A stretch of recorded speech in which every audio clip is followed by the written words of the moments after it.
আবারও স্বাগত জানাচ্ছি ২১শে বিজনেসে। আপনাদের সঙ্গে আছে আমি হিরো জুম্মান। দর্শক, এই অনুষ্ঠানের মাধ্যমে আমরা জানিয়ে দিই দেশ বিদেশে ব্যবসা বাণিজ্য, অর্থনীতি ও শেয়ার বাজারের সর্বশেষ খবরাখবর। দর্শক, শুরুতেই জানিয়ে দিচ্ছি পুঁজিবাজারের আজকে দিন শেষের খবরাখবর।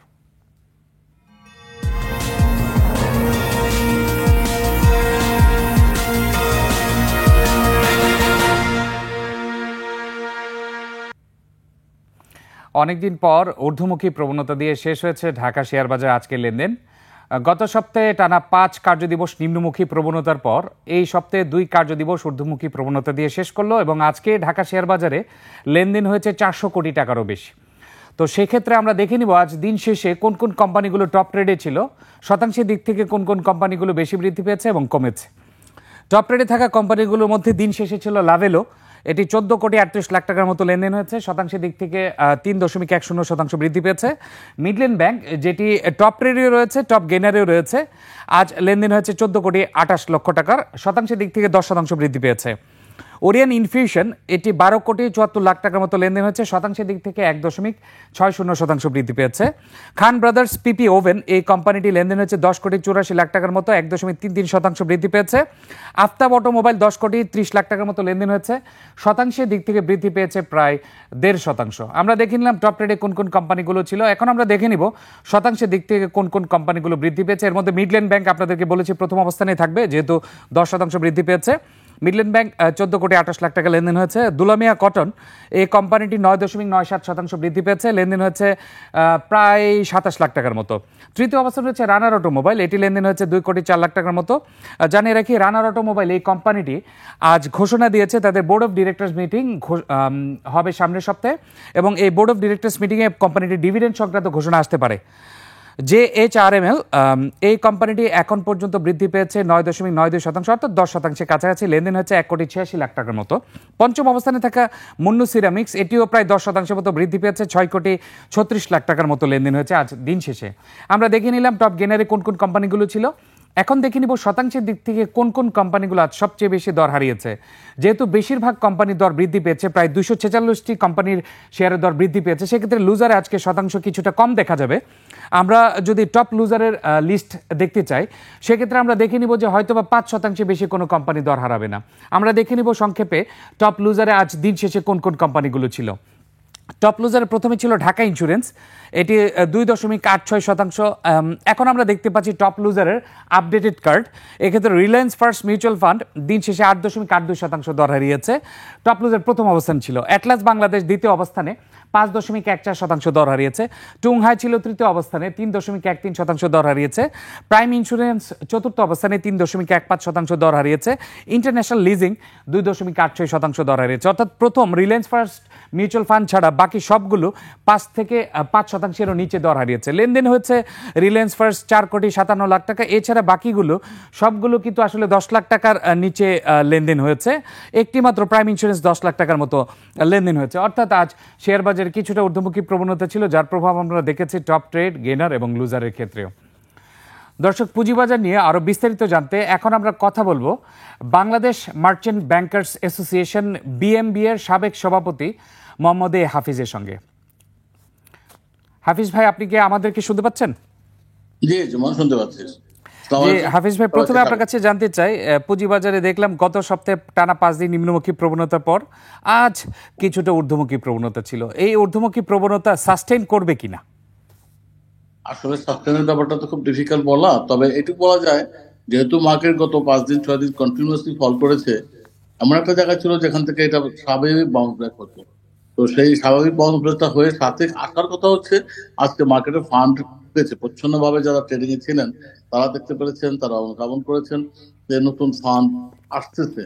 তো এই আশাটাকে যদি আমরা ওয়েলকাম করতে পারি, আশাটাকে যদি আমরা অ্যাপ্রিসিয়েট করি, তাইলে আমার মনে হয় মার্কেটে একটা গতি ফেরার সম্ভাবনা আছে, সেটা আমি প্রচ্ছন্নভাবে মার্কেট থেকেই দেখতে পাচ্ছি।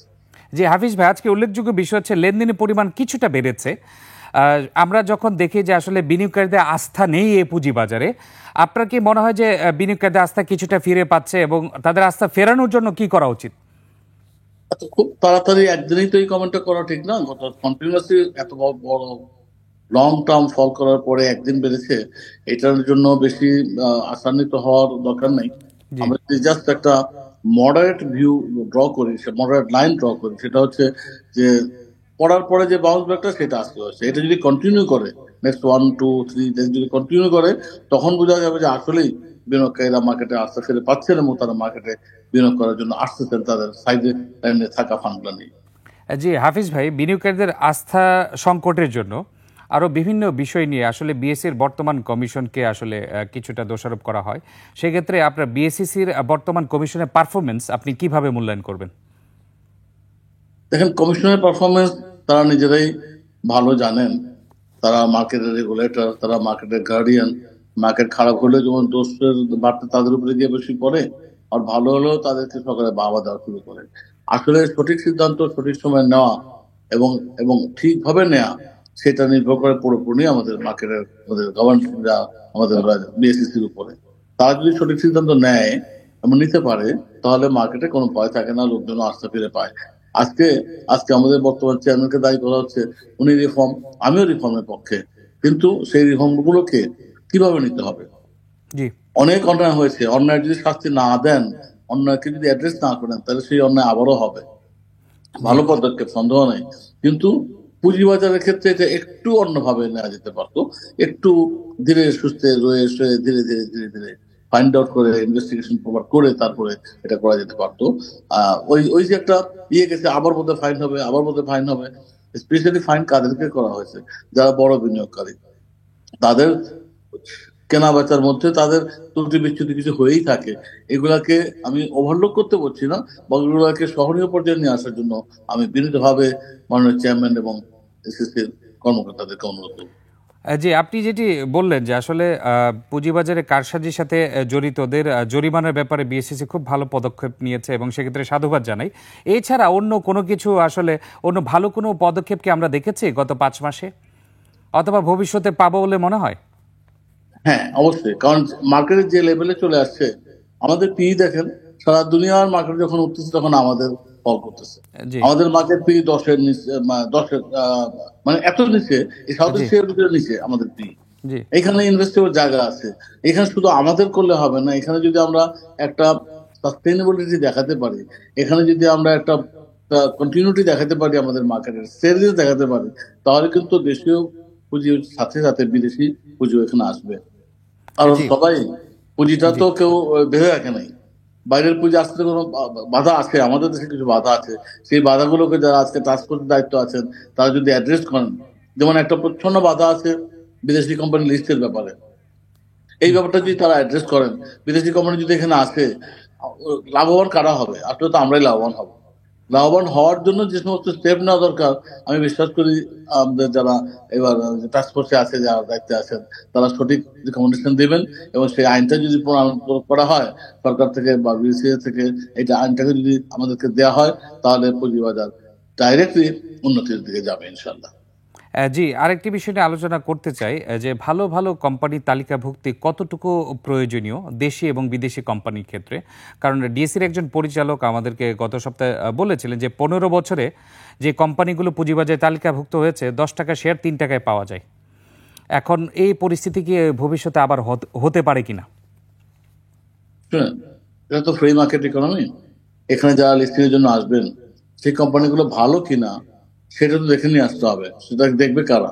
রেগুলেটর দেখবে, এবং জি। সাথে সাথে সবাই দেখবে এটা। এখন ভালো কোম্পানি বলে যেগুলো আসতে পরে তাদের পারফরমেন্স খারাপ হয়ে গেল, কেন খারাপ হলো সেটা তো ইনভেস্টিগেট করা দরকার। তাদেরকে তো আমাদেরকে সে আওতায় নিতে হবে, আওতায় নিয়ে আসতে হবে। তাই যদি আমরা যদি ইনভেস্টিগেশন আওতায় না নিয়ে আসি, তাহলে খারাপ কোম্পানি আসতেই থাকবে, আর আমাদের পুঁজিবাজার ক্ষতিগ্রস্ত হতেই থাকবে। ভালো জি। কোম্পানি আসার জন্য যে সমস্ত স্টেপ নেওয়া দরকার, বুক বিল্ডিং আইন আমরা করেছিলাম, সেই আইনটা মারাত্মক ফর্টি একটা আইন, এখনো এসএসসি ওইটাকেই চালু রেখেছে। আমি জানি না যারা যারা এসএসসি আইন প্রণয়ন করছেন তারা কেন এই আইনটাকে এইভাবে রেখে দিচ্ছে। বুক বিল্ডিং আইন হচ্ছে ভালো শেয়ারের দাম ন্যায্য প্রাইস দিলে ভালো কোম্পানিগুলো আসবে। আমরা এক কথায় বলতেছি ঢালাভাবে যে ভালো কোম্পানি আসবে। ভালো কোম্পানি কেন আসবে? ভালো কোম্পানি আসতে হলে ভালো শেয়ারের ভালো দাম তো দিতে হবে। সেটা তো আমরা এনশিওর করছি না। বলবি আইনটা কেন? সেই আইনটাকেই তো আমরা প্রতিপালন ঠিক মতো করছি না। আইনটাই আমাদের এখানে বদলাতে হবে, যে এটা ওইটাকে রিফর্ম করা দরকার আগে, তাইলে ভালো কোম্পানি আসবে। জি। আর বুক বিল্ডিং আইনের তো আসলে অপব্যবহার করা হয়েছে, হ্যাঁ, যেটা আমরা পুঁজিবাজার বিশ্লেষকদের মাধ্যমে জানি। সেই অপব্যবহার কি আসলে কখনো রোধ করা যাবে, নাকি আসলে এই পদ্ধতিটাই বাতিল করা উচিত? না না না, সারা দুনিয়াতে বুক আইন আছে, বাদ করবেন কেন আপনি? অপব্যবহার বলতে আপনি কি বলছেন? মনে করেন একটা শেয়ারের দাম সে হয়তো পাস করে শেয়ার মার্কেটে অফার করবে, জি সে মার্কেটে পাস করে দিল, মার্কেটে অফার করবে, সেখানে 1 কোটি কেউ হয়তো এক দামে কিনবে, 80 লাখ কেউ হয়তো এক দামে কিনবে, 50 লাখ হয়তো কেউ এক দামে কিনবে, এইভাবে ওই শেয়ারটা যেখানে গিয়ে প্রাইসের জি দামটা হাফিজ সেট ভাই, করে। একটু ইন্টারাপ্ট করি। এই প্রাইসিং এর ক্ষেত্রে বিডিং প্রাইস যেটাকে বলা হয়, এটা নিয়ে আসলে বাজারে গুজব রয়েছে যে বিডিং প্রাইসটাই ম্যানিপুলেট করা হতো, কয়েকজন মিলেই প্রাইসটা হাই বিড করে প্রাইসটা সেট করে বেশি দামে বুক বিল্ডিং এর প্রাইস সেট করা হতো। এই বিষয়টাকে আসলে আপনি কখনো দেখেছেন কিনা? এইটা আমি একটা বলি, প্রি মার্কেট ইকোনমিতে একজনে যদি 10 টাকার জিনিস 25 টাকা দিয়ে কিনে লস হবে কার? জি, যে কিনেছে। কিনলো তার, নাকি? জি জি জি। স্বাভাবিক না? তো এই স্বাভাবিক জিনিসটাকে আমরা সন্দেহ করে কেন দেব? কিন্তু বিনিয়োগকারীর একজনে পক্ষে তো একজনে যাচাই বললো করা হ্যাঁ সম্ভব হ্যাঁ, না। আর এই আইনটা কি নাই অন্য কোথাও? আছে। সারা দুনিয়াতে কোথাও নাই? ইন্ডিয়াতে নাই? ইন্ডিয়াতে অহরহ বুকিং হচ্ছে, বাইরে নাই, সব জায়গাতে জি আছে। তো আপনি একাই সাধু হয়ে যাবেন, এত সাধু হবেন যে আপনি ঠকবাজ থেকে আউজার থেকে ভালো কোম্পানি আনবেন না, সেটা তো কোনো আমি আমি জি জি ডিসিশন জি নিতে পারি না। জি সেটা তো হতে জি পারে না। আমি যদি 10 টাকার জিনিস 500 টাকা দিয়ে কিনি, লসটা কার হবে? আমার জি হবে নাকি? হ্যাঁ, জি কেউ কিনবে না আমাকে, সবাই জানবে।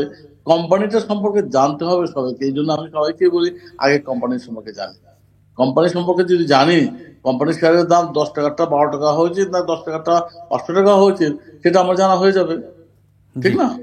জি। এটা না হাফিজ ভাই, বুঝে। জি বল। আরেকটি প্রসঙ্গে আসতে চাই, আমাদের সময়ের যেহেতু অভাব রয়েছে। আপনি জানেন যে 8টি company board of directors meeting এর ঘোষণা দেওয়া হয়েছে, যেগুলো লভ্যাংশ ঘোষণা আসতে পারে, না লভ্যাংশ নাও আসতে পারে। সেক্ষেত্রে আমরা গত বছর দেখেছি কোম্পানি যা প্রফিট হয়েছে, এই প্রফিটের পরিমাণ অনুযায়ী ভালো লভ্যাংশ দেয়নি। পুঁজিবাজার 10% দিলেই কিন্তু এক ক্যাটাগরিতে থাকা যায়। আপনার মতে কি মনে হয় যে আসলে মিনিমাম বাইন্ডিংসের মধ্যেই থাকবে, নাকি ভালো ডিভিডেন্ড দিতে পারে? এটা নির্ভর করে কোম্পানির ব্যবস্থাপনা পরিষদের উপরে, তারা কি চিন্তা করছেন, তাদের কোম্পানির ভালো মন্দ বুঝেন, তারা নিজেরা কোম্পানি চালাচ্ছেন, সেখানে কোম্পানির জন্য রিজার্ভে কত টাকা রাখবেন, ডিস্ট্রিবিউশন কত টাকা করবেন, এটা তারাই সিদ্ধান্ত নেবেন। এটার ব্যাপারে বাইরের কোনো কারো ডিক্টেট করা উচিত না, বলা উচিত না। জি তবে ভালো কোম্পানি সবসময় ভালো ডিভিডেন্ড দিয়ে আসছে। আমাদের দেশে ভালো কোম্পানি আছে না, যারা বরাবরই 20, 25, 30% ডিভিডেন্ড জি দিচ্ছে? আছে তো। এবং জি। দেখেন তাদের শেয়ার কিনে কিন্তু কেউ ক্ষতিগ্রস্ত হয় না। হুম। নাম করা সবাই, যে কেউ চোখ বন্ধ করেই বলতে পারে যে 5, 7, 10টা বা 15, 20টা যে ভালো কোম্পানি আছে, যারা রেগুলার 20% অ্যাবাভ ডিভিডেন্ড দেয়, রেগুলার দিয়ে আসতেছে, তাদের গ্রোথও যেমন আছে এবং তারা উন্নতিও করতেছে, এবং এবং যারা বিনিয়োগকারী তারাও ক্ষতিগ্রস্ত হয় না তাদের শেয়ারকে, তাই না? জি এখন জি জি এখন আমি যদি একটা খারাপ কোম্পানির শেয়ার কিনলাম, একটা গুজব একজনে বললো ওই শেয়ারের দাম বাড়ে, হ্যাঁ বাড়ে, বাড়ছে, কিন্তু বাড়ার ফলে ক্ষতিগ্রস্ত আসলে হচ্ছে, ক্ষতিগ্রস্ত হচ্ছে বিনিয়োগকারী নিজেই। তো জি কথা, অন্যের কথা না শুনে নিজের বুদ্ধিমত্তা দিয়ে বিবেচনা করে, যেহেতু আপনি বিজনেস করবেন, আপনার কষ্টার্জিত পয়সা এখানে ইনভেস্ট করতেছেন, ক্যাপিটাল মার্কেটে ইনভেস্ট করতেছেন, এখানে জেনে শুনে বুঝে কোম্পানি সম্পর্কে জেনে কেনা উচিত। যে কারণে আমার একটা স্লোগানই ছিল, buy the company not the shares. Buy the company, company কেনেন আপনি, কোম্পানির কেমন, কোম্পানির প্রোগ্রেস, গ্রোথ লেভেল কেমন, তারা কি তৈরি করে, তাদের সেল কেমন, গত বছরের তুলনায় তারা প্রফিট কেমন করেছে, তাদের আর্নিং পার শেয়ার কেমন, তাদের নেট এসেট ভ্যালু কেমন, সবকিছু জেনে বুঝে যখন আপনি শেয়ারে বিনিয়োগ করবেন, সেখানে লস হওয়ার সম্ভাবনা অনেক কম। আরো একটা জিনিস দেখতে হবে, কোম্পানি কারা পরিচালনা করতেছেন, তারা কি অনেস্ট স্পন্সর নাকি? খারাপ ভালো মিলেই তো সারাটা দুনিয়া, জি তাই জি না? সবাই সব স্পন্সর যে ভালো সেটা তো আমি বলতে পারি না, কেউ বলতে পারে না। জি যদি স্পন্সররা ভালো হয়, তারা যদি তাদের শেয়ারিং অ্যাটিটিউড থাকে, প্রফিট শেয়ারিং অ্যাটিটিউড থাকে উইথ দ্য পার্টনার, যেটা হালাল হবে জি ইসলামের দৃষ্টিতেও। যদি আপনি আয় করে সেই টাকা যদি আপনি আপনার পার্টনারকে ঠকান, তাহলে তো আপনি তো এক সময় না এক সময় নিশ্চয়ই ধরা খাবেন, তাই না? জি জি আপনি যদি নিয়ত যদি সহি থাকে, ভালো থাকে, এবং যদি প্রপারলি ডিভিডেন্ড দেন আপনার পার্টনারকে, তাহলে অটোমেটিক্যালি আপনার গ্রোথ হবে। এবং যারা রেগুলার ডিভিডেন্ড দিচ্ছে, তাদের গ্রোথ কিন্তু শেষ না হয়নি, হাতে জি গোনা হাফিজ দেখতে ভাই। পারেন। জি জি। জি হাফিজ ভাই, আশা করি যে আপনার যে পরামর্শটি রয়েছে জেনে শুনে বিনিয়োগ করা, এর আগেও অনেক বিনিয়োগকারী জেনে শুনে বিনিয়োগ করেও হয়তোবা লাভবান হতে পারেনি। এই ক্ষেত্রে হয়তোবা আপনার টিপসগুলো ওনাদের কাজে আসতে পারে আশা করছি, এবং শেয়ার মার্কেটে কিছুটা ঊর্ধ্বমুখী প্রবণতা সাস্টেইন করবে বলেও আশা করছি। আপনাকে অসংখ্য ধন্যবাদ সময় দেওয়ার জন্য। আমরা আশা করি। Thank you very much. সবাইকে, দর্শকদেরকে অনেক অনেক ধন্যবাদ। জি। দর্শক, এতক্ষণ আমরা পুঁজিবাজার পরিস্থিতি নিয়ে কথা বলছিলাম বাংলাদেশ মার্চেন্ট ব্যাংকার্স অ্যাসোসিয়েশন বিএমবি এর সাবেক সভাপতি মোহাম্মদ এ হাফিজের সঙ্গে। দর্শক, এবার নিচ্ছে একটা বিরতি, ফিরছি একটু পরেই, ততক্ষণ আমাদের সঙ্গেই থাকুন।